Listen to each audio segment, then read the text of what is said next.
Class 10-এর দফাদার question আছে 306 পেজে খুলে নিয়েছি। 306 পেজে যে বর্ধমান মিউনিসিপ্যাল হাই স্কুল নামে যে আমাদের মডেল সেট স্কুলটা আছে সেটাকে আজকে আমরা কমপ্লিট করে নেবো, কারণ তোমাদের মধ্যে থেকে একজন স্টুডেন্ট আমাকে কমেন্ট করেছে যাতে ক্লাস 10-এর সমস্ত সেকেন্ড সামেটিভ ইভলিউশনের মডেল সেট স্কুলগুলো আমি তোমাদেরকে করিয়ে দিই। তো এর আগের ভিডিওতে আমি একটা ভিডিওতে তোমাদেরকে পানিপাড়ার মুক্তেশ্বর হাই স্কুলের ভিডিও দিয়েছিলাম, আর আজকে সেকেন্ড ভিডিওতে আমি বর্ধমান মিউনিসিপ্যাল হাই স্কুল দিচ্ছি। তোমরা যদি কেউ পানিপাড়ার মুক্তেশ্বর হাই স্কুলের ভিডিওটা না দেখে থাকো, অবশ্যই আমার এই ভিডিও ডিসক্রিপশন বক্স দেওয়ার লিঙ্ক থেকে দেখে নিতে পারো। তো চলো এবার আমরা এই স্কুলটা সলভ করে নিই। তবে তার আগে এখনও পর্যন্ত যারা মাই টিউটোরিয়াল স্কিমকে সাবস্ক্রাইব করনি তারা অবশ্যই চ্যানেলটাকে সাবস্ক্রাইব করে পাশে থাকা বেল আইকন প্রেস করে দাও, কারণ এই সমস্ত ভিডিওগুলো কিন্তু তোমরা তাড়াতাড়ি পেয়ে যাবে যদি সাবস্ক্রাইব করে রাখো। আর অবশ্যই অল বাটনটা অন করে দিও যাতে আমি ভিডিও আপলোড করার সাথে সাথে তোমাদের কাছে নোটিফিকেশন চলে যায়। অলরেডি যারা সাবস্ক্রাইব করে ফেলেছো তাদেরকে অসংখ্য ধন্যবাদ। তো চলো এবার আমরা ভিডিওটা শুরু করি। তো এখানে আমাদের আওয়ার র্যানওয়ে গাইড থেকে একটা প্যাসেজ তুলে দেওয়া হয়েছে, আর এখান থেকে আমাদের বেশ কিছু কোয়েশ্চেন দিয়ে দেওয়া হয়েছে যেগুলো আমাদেরকে সলভ করতে হবে। ফার্স্টে আমাদের এমসিকিউ দেওয়া আছে, the age of the narrator was 11, 12, 13, 17। তো এটা হবে 11, কারণ এখানে আমরা দেখেছি যে I am 11 years old narrator বলেছে।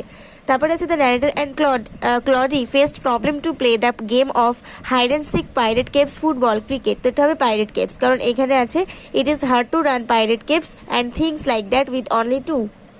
তারপরে আমাদের ট্রু ফলস আছে, in winter the narrator's family lived in the mainland. এটা ট্রু হবে, শীতকালে সত্যিই ন্যারেটাররা মেইনল্যান্ডে চলে যেতেন।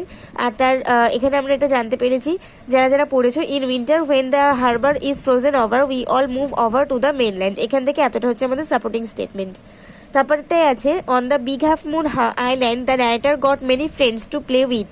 এটা ফলস হবে, কারণ বিগ হাফ মুনে ওদের কোনো সঙ্গেই ছিল না ওদের সঙ্গে খেলা করার জন্য। আর এর সাপোর্টিং স্টেটমেন্ট হচ্ছে একদম ফার্স্ট লাইন আমাদের, of course there was no body for us to play with on the big half moon. তারপরে আমাদের কোয়েশ্চেন আছে বেশ কিছু। কোয়েশ্চেনে আমরা ফার্স্টে আছে, how many members of the narrator's family lived in the island.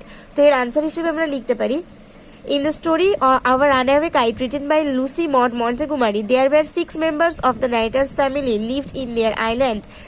They were the narrator's father, Claude, the narrator, Aunt Esther, Mimi, and Dick. সেকেন্ডে আছে, what was the profession of the Nighter's father. তো এটা একদম simple একটা answer হচ্ছে, the in the story our runaway kite written by Lucy Maud Montgomery, the Nighter's father was the keeper of the big half moon lighthouse. তারপরে আমাদের C favour থেকে 4টে line তুলে দেওয়া হয়েছে, আর এখান থেকে যে কোয়েশ্চেনগুলো আছে নেক্সট পেজে সেগুলোকে আমাদের সলভ করতে হবে। ফার্স্ট এমসিকিউতে আছে, the above extract is taken from the poem ocean fever, sea fever, river fever, stream fever. তো এটা সি ফেভার সবাই জানো। The word yarn means tale, tail, tell, fail. তো টেল মানে এখানে গল্প, এই টেল মানে এখানে লেজ, আর এই টেল মানে এখানে বলা, আর এই ফেল মানে এখানে পড়ে যাওয়া। তো আমরা সবাই জানি ইয়ার্ন মানে হচ্ছে গল্প, আর টেল মানেও গল্প, তাহলে আমাদের টেলে টিক মারতে হবে। তারপরে আমাদের কোয়েশ্চেন আছে, what does the poet want after the long voyage. দীর্ঘযাত্রার পরে কবি কোথায় যেতে চান?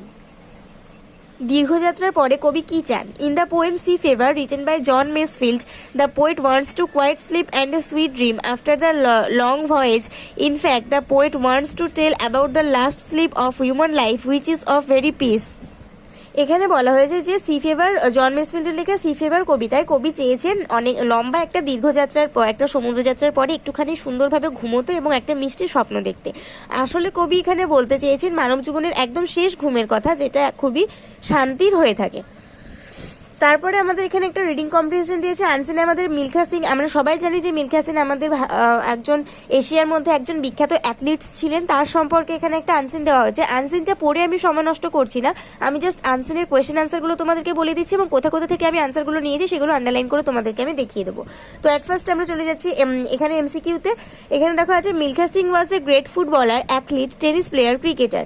এখানে দেখো আমরা দেখতে পাচ্ছি যে one of the India's greatest athletes, তাহলে আমরা জানতে পারছি তিনি অ্যাথলিট ছিলেন, তাহলে এখানে আমরা অ্যাথলিটে টিক মারবো।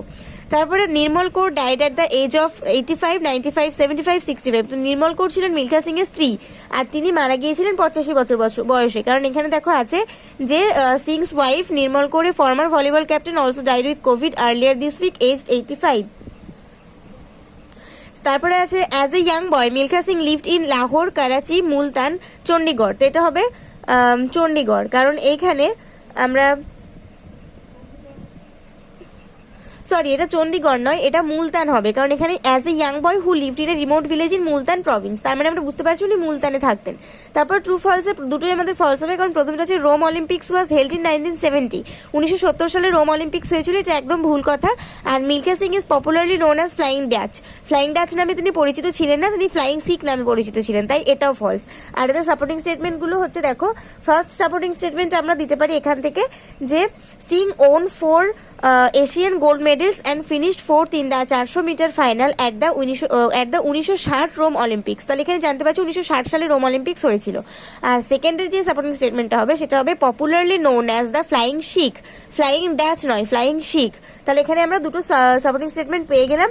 তারপরে আমরা চলে যাব কোয়েশ্চেন আনসারে। Why did Milkha Singh die, Milkha Singh কিভাবে মারা গিয়েছিলেন? সিম্পল একটা আনসার হবে, Milkha Singh died from Covid related complications aged 91।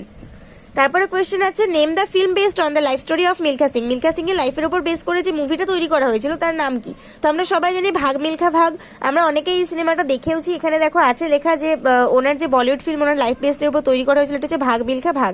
তাহলে আমরা এখানে আনসার হিসেবে লিখতে পারি যে the film name is Bhaag Milkha Bhaag which is based on the life story of Milkha Singh. ভোকাবুলারিতে প্রথমে আমাদের আছে রেসপেক্টস অর রিগার্ডস, সম্মান এবং অনেক শ্রদ্ধা, তো এটাকে আমরা ট্রিবিউট বলে থাকি, তাই এটা হচ্ছে ট্রিবিউট। আর something exciting that somebody has done, কোনো একজন বিশাল এক্সাইটিং কিছু করেছে সেটা হচ্ছে এক্সপ্লয়েট। আর এ ব্রাদার অর সিস্টারকে সিবলিংস বলা হয়। আর এই সেন্টেন্সগুলো আমাদের কোথায় আছে দেখে নাও, আমাদের তো সিবলিংস কথাটা আমাদের এইখানে আছে, আর তারপরে আমাদের ট্রিবিউট কথাটা এইখানে আছে, আর এক্সপ্লয়েট আছে এইখানে। এরপর আমরা চলে আসবো গ্রামার অ্যান্ড ভোকাবুলারিতে। প্রথমে আছে, এটা আমাদের আর্টিকেল প্রিপোজিশন দিয়ে শূন্যস্থান পূরণ করতে হবে।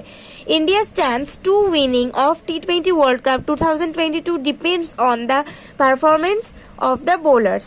তারপরে আমাদের এখানে কারেক্ট অল্টারনেটিভস চুজ করতে হবে। Unless you make a promise now you have gone to die. তারপর ফ্রেজাল ভার্বসের প্রথমটা আছে সলভ, তো সলভ আমরা সবাই জানি যেটা ওয়ার্কআউট হবে, আর এক্সটিংগুইশড আছে তো এটা হবে পুট আউট। আর এখানে আমাদের ডুজ ডাইরেক্টেডের প্রথমে ভয়েস চেঞ্জ আছে, উই আর টর্ন আপ, তো এটাকে আমরা করতে পারি everybody torn us. He said it was all his fault, simple sentence করলে হবে he confessed his fault. I must go down to the seas again, এটাকে নেগেটিভে করলে হবে I can not but go down to the seas again. এবার দেখো voice change আমাদের প্রথমটা বলেছে উই আর টর্ন আপ, আমাদেরকে ছিঁড়ে ফেলা হয়, তাহলে সবাই আমাদেরকে ছিঁড়ে ফেলে, এটা হচ্ছে আমাদের অ্যাক্টিভ ভয়েস। তাহলে এটাকে আমরা যদি করি তাহলে এটা হবে এভরিবডি টর্ন আস। আর যদি এখানে সিম্পল সেন্টেন্স, এটা আমাদের কমপ্লেক্সে আছে যে সে তার নিজের ভুলটা বললো, তাহলে সে নিজের ভুলটা স্বীকার করলো, তাহলে এটা হচ্ছে আমাদের সিম্পল সেন্টেন্স, আর এটা ইংলিশে হবে হি কনফেসড হিজ ফল্ট। আর এখানে বলছে আমাকে সমুদ্রে যেতেই হবে আবার, তাহলে কি আমি সমুদ্রে আবার না গিয়ে থাকতে পারবো না, এটা হচ্ছে আমাদের নেগেটিভ হয়ে যাচ্ছে। তাহলে আমরা নেগেটিভ করলে আমরা এটাকে ইংলিশে করতে পারি আই ক্যান নট বাট গো, আমি না গিয়ে থাকতেই পারবো না, down to the seas again, সমুদ্রে না গিয়ে আমি আবার থাকতেই পারবো না। ঠিক আছে, তো এই হচ্ছে আমাদের গ্রামার কমপ্লিট হলো। এবার রাইটিং স্কিলে দেখো আমাদের 3টে রাইটিং আছে, যে কোনো একটা তোমাদেরকে করতে হবে। এবার যেহেতু আমি তোমাদেরকে পড়াচ্ছি, আমি কি তোমাদেরকে পার্টিকুলারলি একটা রাইটিং দিয়ে দিতে পারবো? কখনোই পারবো না, কারণ তোমরা হয়তো আমি যেটা দিলাম সেটা হয়তো তোমাদের কাছে কঠিন লাগবে, তোমরা হয়তো আবার কমেন্ট করবে ম্যাম ওইটা নয় ওইটা দিয়ে দিন। তো সেই জন্য আমি ঠিক করেছি আমি একসঙ্গে 3টে রাইটিংই তোমাদেরকে দিয়ে দেবো, তোমাদের যেটা পছন্দ হবে যেটা ভালো লাগবে সেটাই তোমরা লিখবে। তো অ্যাট ফার্স্ট আমাদের আছে a book you have recently read, এটা নিয়ে একটা প্যারাগ্রাফ লিখতে হবে। তো ফার্স্ট আমি তোমাদেরকে এটা দেখিয়ে দিই, তারপর এটা দেন এটা দেখিয়ে দেবো। তো এখানে আমি হেডিং করে নিয়েছি book I have recently read, তারপর এখান থেকে লেখা শুরু করেছি books are our best friends. Even in today's world of internet and mobile the importance of books can not be ignored. I am a genuine book lover. Reading books is my passion. Whenever I get spare time, I read story books, novel, etc. তো এইটুকুর মধ্যে আমি কি বলেছি দেখো, বই হচ্ছে আমাদের প্রিয় বন্ধু। আজকালকার এই ইন্টারনেট এবং মোবাইলের যুগেও আমি বইয়ের যে গুরুত্বটা সেটাকে ইগনোর করা যায় না। আমি একজন জেনুইন বুক লাভার, মানে বই প্রিয় মানুষ, এবং বই পড়াটা আমার পেশা, আমার নেশা।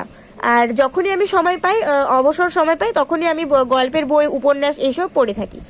Of all the books I have read, আমার পড়া সমস্ত বইয়ের মধ্যে I like the story of my life by Helen Keller most, আমি হেলেন কেলারের লেখা দ্য স্টোরি অফ মাই লাইফটাই সব থেকে বেশি পছন্দ করি। I have recently read this book, আমি এই বইটা সম্প্রতিই পড়েছি। The episode centres round the hard struggle of life of Helen Keller, এই যে বইটার এই যে পর্বগুলো কেন্দ্রে রয়েছে যে হেলেন কেলার তার গোটা লাইফ জুড়ে যে স্ট্রাগল করে গেছেন সেই স্ট্রাগলের কথা। She rights with a natural S and power, তিনি একটা অত্যন্ত স্বাভাবিক শক্তি এবং অত্যন্ত স্বাভাবিক একটা মনোভাব নিয়ে তিনি লিখেছেন। Hardly equalled by any other writer of that category, এই ক্যাটাগরিতে যে সমস্ত লেখকরা লিখে থাকেন তাদের মতন একদম সমান পরিমাণে তিনি মানে সাম্যতা বজায় রেখে তিনি এই লেখাটা লিখেছেন। In this book we see that Helen Keller became blind and deaf after a serious illness in her childhood, এই বইটাতে আমরা দেখি যে তার ছোটবেলায় তার একটা বিশাল বড় অসুখ হয়েছিল এবং তার কারণে তিনি বধির এবং কানা হয়ে যান। However, the day when Miss Sullivan came to her as her teacher was the most memorable day in her life. After a long, hard process, Helen learned to read in raised letters in Braille method. She learned to write also in a special type of typewriter. তো যখন তার জীবনে miss Sullivan আসলেন তার teacher হিসেবে, সেই দিনটা তার জীবনে সব থেকে স্মরণীয় দিন এবং অনেক কঠোর পরিশ্রমের পরে তিনি পড়তে শিখেছিলেন, ব্রেইলি মেথডের সাহায্যে তিনি পড়তে শিখেছিলেন এবং তিনি লিখতে শিখেছিলেন একটা স্পেশাল টাইপরাইটারের মাধ্যমে। In the book, The Story of My Life, an account of the first 22 years of Helen Keller's life has been given. During this time, she came into contact with many noble and affectionate persons. In her autobiography, she describes her experiences with so much ease and sincerely in such a lucid style that it cannot but arouse love and wonder for her. But the most striking features of this book is her strong will and iron determination to cross all the hurdles of a handicapped person in her own life, and therefore it has the universal appeal to all the readers throughout the world. Everybody should go through the book whenever he gets a chance. তো এইটুকুর মধ্যে আমি বলতে চাইলাম যে এই যে the story of my life বইটার মধ্যে প্রথম 22টা বছর হেলেন কেলার দেখিয়েছেন এবং এই সময়টার মধ্যে তিনি কতগুলো উপন্যাস এবং কতগুলো স্নেহমূলক মানুষের সঙ্গে তিনি কন্ট্যাক্টে এসেছেন। তার অটোবায়োগ্রাফিতে তিনি বলেছেন যে তার সব থেকে বেশি অভিজ্ঞতা হয়েছে মনোভাব এবং সিনসিয়ারিটির, এবং তিনি অভিনব স্টাইলে এই রচনাটা করেছেন এবং এটা সবার কাছ থেকে অত্যন্ত ভালোবাসা পেয়েছে এবং এটা তার কাছে খুবই বিস্ময়ের ছিল। কিন্তু সব থেকে বেশি অবাক করা যে ব্যাপারটা, এই বইটার যে বৈশিষ্ট্যটা, সেটা হচ্ছে হেলেন কেলারের যে স্ট্রং ইচ্ছেটা, একদম অদম্য শক্তি, আর যে অদম্য ইচ্ছেটা, লোহার মতন যে একটা অদম্য ইচ্ছেটা, সেটা কিন্তু সমস্ত বাধা বিপত্তিকে, সমস্ত প্রতিবন্ধকতাকে অতিক্রম করে গেছে। আর তার মতন একজন হ্যান্ডিক্যাপ্ট পার্সন যে লাইফে এইভাবে সুন্দরভাবে তিনি যেভাবে মানে সব পরীক্ষায় পাশ করবেন, তার যে প্রতিবন্ধকতাটা তার পক্ষে কাটিয়ে ওঠা সম্ভব হবে, এটা তিনি কখনোই ভাবতে পারেননি। আর তাই বলেছে, আমি লাস্টে দিয়েছি যে সবারই একবার সুযোগ পেলে এই বইটাকে পড়ে নেওয়া উচিত। তো এই হচ্ছে আমাদের ফার্স্ট রাইটিংটা। আর সেকেন্ড রাইটিংয়ে আমাদের আছে যে লতা মঙ্গেশকরের বায়োগ্রাফি। লতা মঙ্গেশকরের বায়োগ্রাফিটা খুব ভালোভাবেই আমরা লিখে দিতে পারি। এখানে আমি লতা মঙ্গেশকর হেডিং করে নিয়েছি। এখানে আমাদের বেশ কিছু পয়েন্ট দেওয়া হয়েছে। তিনি কবে জন্মিয়েছিলেন, তার বাবা মায়ের নাম কি, তার সিবলিংস কারা, এখানে বেশ কিছু পয়েন্ট দেওয়া হয়েছে। পয়েন্টগুলোকে কাজে লাগিয়ে দেখো আমরা সুন্দরভাবে লতা মঙ্গেশকরের এটা লিখে নেবো। লতা মঙ্গেশকর ওয়াজ legendary Indian playback singer noted for her distinctive voice and a vocal range. তার ভোকাল রেঞ্জ এবং তার যে অভাবনীয় যে ভয়েসটা, তার জন্য তিনি ইন্ডিয়ান প্লেব্যাক সিঙ্গার ছিলেন, একদম অদ্বিতীয়, তার মতন হয়তো আর কখনো কেউ হবে না। She was born in Indore in a Marathi family on 28 September 1929 in the present Indore district of Madhya Pradesh, then the capital of the princely state of Indore, which was part of the Central India Agency in British India. তো তিনি জন্মেছিলেন 28 September 1929 সালে এবং তিনি জন্মেছিলেন যে একটা মারাঠি ফ্যামিলিতে ইন্ডোরে, এবং সেই ইন্ডোরটা কোথায় অবস্থিত, বর্তমান মধ্যপ্রদেশ রাজ্যের ইন্ডোর জেলাতে অবস্থিত। এবং তখনকার দিনে এই প্রিন্সলি স্টেটের মানে প্রিন্সলি রাজ্যের রাজধানী ছিল ইন্ডোর, ঠিক আছে, ব্রিটিশ ইন্ডিয়ার সময়। Her father, Dinanath Mangeshkar, was a Marathi and Konkani classical singer and theatre actor. তার বাবা দীননাথ মঙ্গেশকর ছিলেন একজন মারাঠি এবং কঙ্কনি ক্লাসিক্যাল সিঙ্গার। তিনি রবীন্দ্রসঙ্গীত গান করতেন এবং তিনি থিয়েটারের অ্যাক্টরও ছিলেন। Her mother Shevanti later renamed Sudhamurti Mangeshkar was a Gujarati woman from Thalner Bombay Presidency now in north west Maharashtra. তার মা ছিলেন সেভন্তি মঙ্গেশকর, পরে তার নাম চেঞ্জ করে সুধামূর্তি রাখা হয় এবং তিনি একজন গুজরাটি মহিলা ছিলেন যিনি থালনের মুম্বাইয়ে থাকতেন, আর থালনের বোম্বাই প্রেসিডেন্সির থালনেরে থাকতেন এবং এখন সেটা দক্ষিণ পশ্চিম মহারাষ্ট্রের অংশ। Lata Mangeshkar was named Hema at her birth. Lata মঙ্গেশকরের জন্মের পর তার নাম রাখা হয়েছিল Hema. Her parents later renamed her Lata after a female character Latika in one of her father's plays. তার নামটা প্রথমে হেমাই রাখা হয়েছিল, কিন্তু তার বাবা তো মানে ড্রামা করতেন, থিয়েটার করতেন, তো থিয়েটারে তিনি একটি মহিলা ক্যারেক্টার পেয়েছিলেন যার নাম ছিল লতিকা, আর তখনই লতা মঙ্গেশকরের নামটা তারা লতা করে দেন। হার সিবলিংস ওয়ার আশা ভোসলে, হৃদয়নাথ মঙ্গেশকর, উষা মঙ্গেশকর। তার ভাই বোনের নাম ছিল আশা ভোসলে, হৃদয়নাথ মঙ্গেশকর, উষা মঙ্গেশকর। এদের আরও একটা ভাই বোন ছিল, তার নাম হচ্ছে মীনা মঙ্গেশকর, কিন্তু এখানে দেখো পয়েন্টটা আমাদেরকে মীনা মঙ্গেশকরের কোনো নামই দেয়নি, জাস্ট আশা ভোসলে, হৃদয়নাথ মঙ্গেশকর আর উষা মঙ্গেশকরের নামই দিয়েছে, তাই আমরা মীনা মঙ্গেশকরের কথাটা লিখতে পারলাম না। পয়েন্টের বাইরে গিয়ে কিন্তু আমরা কিছু করতে পারবো না। আর তারপরে আছে she was the eldest child in the family. তিনি পরিবারের সব থেকে ছোট মেয়ে ছিলেন। Lata Mangeshkar is one of the greatest playback singers in India. She is known as queen of melody, nightingale of India, voice of the millennium. She sang as much as 50,000 songs in 14 different languages. She received her first music lesson from her father. She got so many honorable awards like Dada Saheb Phalke 1989, Bharat Ratna 2002, etc. She was nominated as a member of Parliament, Rajya Sabha. This great singer had died on 6th February in 2022 at Braj Candy Hospital, Mumbai. This will be a huge loss for the music industry forever that will never be compensated. তো এইটুকুর মধ্যে আমি বলতে চেয়েছি যে তিনি ইন্ডিয়ার greatest playback singer ছিলেন। তিনি queen of melody, nightingale of India, voice of the millennium নামে পরিচিত ছিলেন। 50,000-এরও বেশি গান গেয়েছেন 14টা ভাষাতে এবং তিনি অনেক পুরস্কার লাভ করেছেন। দাদা সাহেব ফালকে পেয়েছিলেন 1989 খ্রিস্টাব্দে। 2002 সালে ভারতরত্ন পুরস্কার পেয়েছিলেন। আর তিনি তার যে প্রথম গানের শিক্ষাটা তিনি তার বাবার কাছ থেকে পেয়েছিলেন। আর তিনি রাজ্যসভার পার্লামেন্টের একজন সদস্য হিসেবে তাকে নির্বাচিত করা হয়েছিল। আর 2022 সালের 6 ফেব্রুয়ারিতে এই মহান ব্যক্তিত্ব মারা গিয়েছিলেন। আর ব্রেজ ক্যান্ডি হসপিটাল, মুম্বাইয়ের ব্রেজ ক্যান্ডি হসপিটালে তিনি মারা গিয়েছিলেন। আর তিনি যে মারা গেলেন, মানে তার যে এটা আমাদের একটা মিউজিক ইন্ডাস্ট্রিতে, সঙ্গীত শিল্পের একটা হিউজ লস হয়ে থাকবে, যেটা কখনোই পূরণ হওয়ার নয়। তো এটা হচ্ছে আমাদের সেকেন্ড রাইটিংটা চলে গেল। থার্ড রাইটিংয়ে আমরা দেখে নেব। নিউজ পেপার রিপোর্ট লিখতে হবে একটা, মানে কলকাতা ফ্ল্যাটে বার্গলারি হয়েছে তার ওপর।